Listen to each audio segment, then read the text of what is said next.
teman-teman di seluruh Nusantara. Pada kesempatan kali ini saya akan melakukan perbaikan kulkas satu pintu, yang mana kerusakan dari kulkas ini adalah tidak dingin.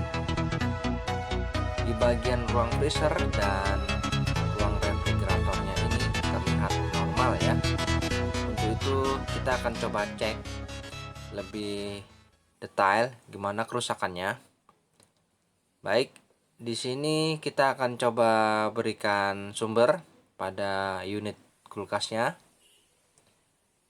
Yang pertama kita harus cek apakah mesin kompresor ini bekerja. Nah, di sini saya coba rasakan mesin kompresornya bekerja. Untuk mesin kompresornya ini menggunakan FL0634SM yang kategorinya adalah 1/10 PK. Dan untuk pipa tekannya di sini saya rasakan tidak ada terasa hangat sama sekali. Kemudian di filter dryernya juga tidak ada terasa hangat. Kemudian di sekitaran bodinya ini tidak ada juga terasa hangat. Baik, kita akan coba cek di bagian freezernya ini. Nah, di bagian freezernya ini kita harus coba cek apakah ada indikasi kebocoran. Nah, di sini nampak ada goresan-goresan seperti bekas benda tumpul. Kemungkinan ada yang bocor di sekitaran sini. Kita harus cari. Oh, ternyata di sini ada indikasi kebocoran di bagian freezernya ini. Nah, ya di sini ada luka sehingga terjadi kebocoran pada sistem ya.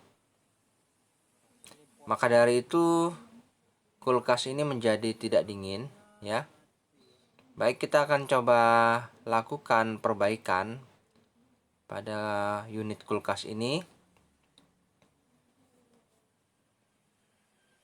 Oke, untuk itu kita coba langsung saja. Saya cabut dulu sumbernya. Dan kita akan coba lakukan perbaikan. Untuk melakukan perbaikan, kita lakukan pemotongan di bagian pipa hisap sini. Tujuannya agar pada saat kita lakukan pengelasan nanti, tidak ada dorongan balik yang cukup besar pada saat kita lakukan pengelasan di bagian ruang freezer ya. Dan sebelumnya pastikan di pipa ini tidak ada kandungan air pada saat kita lakukan flashing ya. Oke, saya hidupkan dulu mesin kompresornya.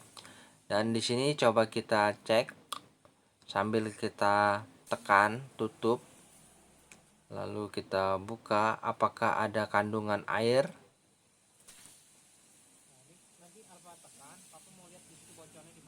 Oke, sepertinya tidak ada kandungan air di sini. Dan kita akan coba tekan di bagian pipa hisapnya itu. Kemudian di sini kita coba cek lagi letak kebocorannya yang pasti dengan menekan pipa hisap di evaporator. Di sini akan terasa letak kebocorannya ya, titiknya yang pasti. Oke, di sini kita akan coba lakukan penambalan di sekitaran yang bocor. Nah, ini kita coba tekan, buka. Oke, selanjutnya sudah kita tentukan letak kebocorannya. Kita akan coba lakukan pengelasan. Namun sebelumnya kita harus coba lepas dulu evaporator ini di bagian freezer ini.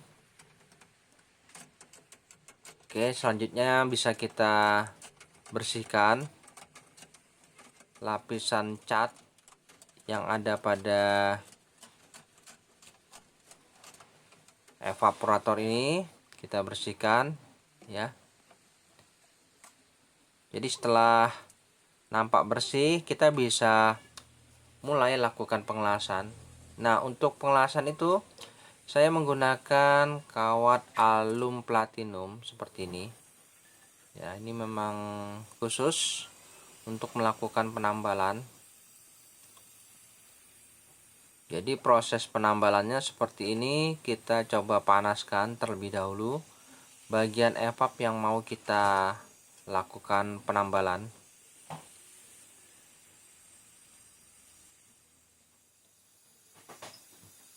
Jadi kita tidak melepas evap secara total, namun kita hanya melepas sebagian supaya kita mudah dalam hal proses penambalan. Nah, ini kita coba lakukan penambalan. Apabila suhu sudah mencapai maksimal, kita bisa memberikan kawat alum platinum pada bagian yang bocor. Nah, di sini ada sedikit terjadi penekanan, tidak masalah ya, karena pada pipa hisap di kompresor sudah kita lepas, maka tekanan itu tidak begitu besar. Oke, sudah tertutup rapat ya. Tidak ada lagi kebocoran dirasa. Namun kita harus lakukan pengecekan ulang, yaitu kita coba lakukan apakah masih ada kebocoran. Coba kita tekan lagi di bagian pipa hisap di kompresornya itu. Kemudian kita bisa tes menggunakan cairan sunlight ya. Kita coba tes apakah masih ada indikasi kebocoran. Nah, di bagian sini kita harus betul-betul pastikan apakah tidak ada kebocoran di sekitaran evap ini, dan kita harus benar-benar pastikan apakah sudah tidak ada lagi kebocoran pada freezer ini. Di sini kita benar-benar harus teliti, karena kebocoran sedikit saja itu akan berdampak nanti pada hasil akhir. Nah, di sini kita coba lihat ya, sepertinya untuk pengelasan penambalan sudah nampak bagus ya. Maka dari itu kita akan coba cek di permukaan yang lain apakah masih ada tambahan lagi.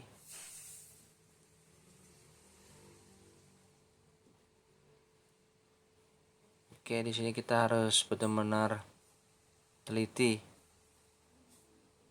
Jangan terburu-buru, pastikan saja sudah yakin tidak ada lagi kebocoran pada permukaan freezer ini,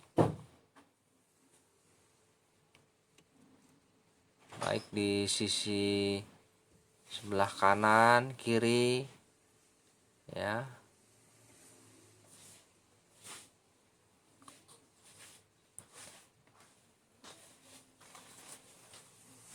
Oke, sepertinya saya rasa aman. Baik, selanjutnya kita akan coba lakukan penyambungan kembali untuk pipa hisap di bagian evaporator. Nah, di sini kita lakukan penyambungan lagi. Kemudian untuk pipa pengisian di sini kita bisa potong. Nanti kita akan coba pasang pentil pengisian. Nah, di sini setelah kita potong, kita pasang pentil pengisian. Nah, ini Oke, seperti ini. Selanjutnya nanti akan kita lakukan pengelasan. Oke ya, saya lakukan pengelasan terlebih dahulu di bagian-bagian yang akan kita sambung. Baik, di sini saya coba lakukan pengelasan pada bagian pipa pengisian. Kemudian untuk pipa hisapnya ini saya sudah sambung dan saya lakukan pengelasan. Oke, sudah selesai. Untuk pengelasan ventil pengisian sudah, penyambungan sudah. Selanjutnya saya buatkan lubang pada filter dryer dengan menggunakan paku.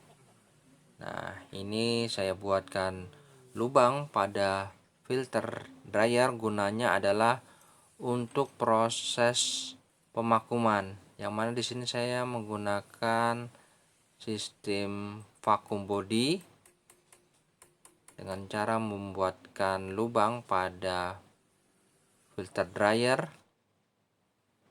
Oke, kemudian saya berikan sedikit pipa kapiler nantinya. Nah, ini pastikan lubangnya sudah cukup. Oke, kemudian kita coba berikan sedikit pipa kapiler di sini untuk pembuangan udara nantinya ya. Dan untuk proses pemakuman ini mungkin sebaiknya bisa menggunakan mesin vakum supaya mendapatkan hasil yang maksimal. Oke, selanjutnya di sini saya pasangkan selang manifold. Nah, ini saya pasangkan selang manifold. Kita akan lakukan proses pemakuman. Jadi sebelum melakukan pengisian freon, kita wajib melakukan proses pemakuman. Dan proses pemakuman ini biasanya berlangsung kurang lebih 30 menit. Dan pastikan di sini jarum tepat berada di minus 30. Dan ini saya menggunakan freon R134 ya. Oke, proses pemakuman sedang berlangsung dan biarkan saja kurang lebih 30 menit. Baik teman-teman, setelah 30 menit proses pemakuman, dan pastikan di sini tidak ada lagi udara yang keluar pada pipa kapiler di filter dryer. Selanjutnya dirasa sudah cukup, kita lakukan penutupan. Di sini saya lakukan penutupan pada ujung pipa kapiler pada saluran pembuangan yang kita buat tadi. Jadi ini sistem kondisinya sudah vakum. Dan selanjutnya pastikan di sini jarum manifold sudah menunjukkan di minus 30 psi. Lalu kita baru boleh melakukan proses pengisian freon. Yang mana untuk proses pengisian freon ini, pastikan udara yang terjebak pada selang manifold itu kita harus buang terlebih dahulu. Setelah itu baru boleh kita mengisi freon pada unit ya. Oke, saya coba mulai pengisian freon. Nah, ini saya isikan freon. Lalu kita akan coba isikan secara perlahan ya, hingga mencapai tekanan yang pas, yaitu kurang lebih 10 psi. Tidak lupa kita juga ukur berapa ampere. Di sini menunjukkan kurang lebih 6 ampere di saat tanpa beban ya. Dan kita bisa tambahkan sedikit demi sedikit proses pengisian freon ini hingga mencapai tekanan yang sesuai dan ampere juga sesuai ya. Oke, saya lakukan penambahan sedikit demi sedikit ya teman-teman. Dan setelah saya lakukan penambahan freon, di sini sudah mencapai kurang lebih tekanan di sekitaran 12 PSI. Kemudian untuk ampernya di sini sudah menunjukkan 0,7. Saya rasa ini sudah cukup ya. Di sini saya rasakan untuk filter dryernya ini sudah terasa hangat ya, mantap. Oke, mantap, ini sudah hangat. Kemudian kita akan coba cek lagi di sekitaran ruang freezernya ini, kita coba lihat hasilnya. Oke, di sini saya coba raba di permukaan freezer ini sudah mulai terbentuk butiran salju. Ya, di sini sudah terasa dingin. Saya rasakan mantap. Jadi pastikan di sini saljunya sudah merata dari atas hingga bawah ya. Jadi mungkin kita akan coba tes lagi dan cek dalam beberapa hari ya teman-teman. Baik teman-teman, setelah kurang lebih 3 hari kemudian saya coba lakukan pengecekan dan begini hasilnya. Nah, di sini untuk permukaan freezer ini saljunya betul-betul merata tipis ya. Mantap ini hasilnya. Nah, seperti ini jadi sudah difungsikan oleh pemilik dan di sini terasa dingin hawanya. Dan untuk ruang refrigeratornya juga sudah terisi oleh bahan-bahan makanan. Sudah normal ini, mantap ini ya. Nah, di ruang freezer sudah terisi penuh. Jadi untuk proses perbaikan kulkas ini sudah cukup ya, sudah sempurna ya teman-teman. Baik teman-teman, sampai di sini dulu perjumpaan video saya dan kita akan ketemu lagi pada video-video saya selanjutnya.